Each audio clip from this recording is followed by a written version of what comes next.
Hello বন্ধুরা, আজকে আমি বানাচ্ছি পনির মশলা কারি। পনির মশলা কারি বানানোর জন্য আমি প্রথমে পনিরটাকে ম্যারিনেশন করে নেব। পনির ম্যারিনেশনের জন্য একটা বাউলে লঙ্কা গুঁড়ো, হলুদ গুঁড়ো, লবণ আর 200 গ্রাম পনির নিয়ে ভালো করে মাখিয়ে নেব। এরপর আমি একটা প্যানে 2 চামচ সরষের তেল নিয়ে নিয়েছি। তেলটা গরম হয়ে গেলে ম্যারিনেট করা পনিরগুলো দিয়ে 2 মিনিট মতো ভেজে নেব। পনিরটা আমার ভাজা হয়ে গেছে, একটা বাটিতে তুলে নেব।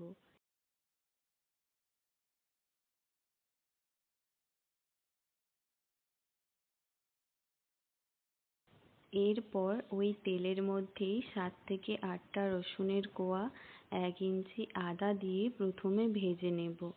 আদা রসুনটা একটু ভাজা হয়ে গেলে দুটো মিডিয়াম সাইজের কেটে রাখা পেঁয়াজ দিয়ে 2-3 মিনিট ভাজা হয়ে গেলে 5 থেকে 6টা কাজু বাদাম, একটা টমেটো কুচি দিয়ে আরও 3 মিনিট ভেজে নেব। এই ভাজা মশলাগুলো মিক্সার গ্রাইন্ডারের মধ্যে দিয়ে একটা পেস্ট বানিয়ে নেব।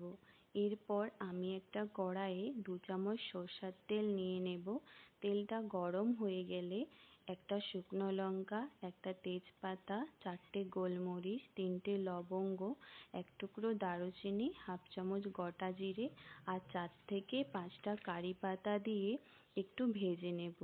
গোটা মশলাগুলো ভাজা হয়ে গেলে আগের বানিয়ে রাখা পেস্টটা দিয়ে কষিয়ে নেব।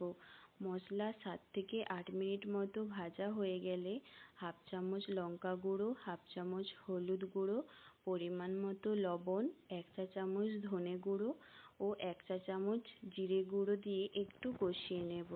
এবার 1 চা চামচ গরম মশলা গুঁড়ো দিয়ে ভালো করে কষিয়ে নেব।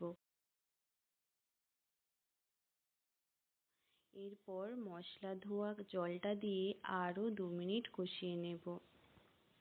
মশলাটা ভালো করে কষিয়ে নিয়েছি। এবার গ্রেভির জন্য পরিমাণ মতো জল দিয়ে ফুটিয়ে নেব।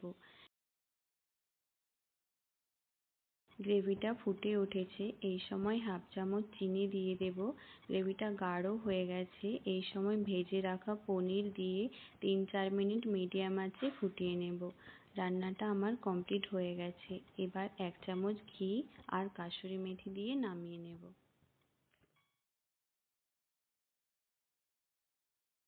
যদি রেসিপিটা ভালো লাগে তাহলে অবশ্যই লাইক এবং সাবস্ক্রাইব করবেন।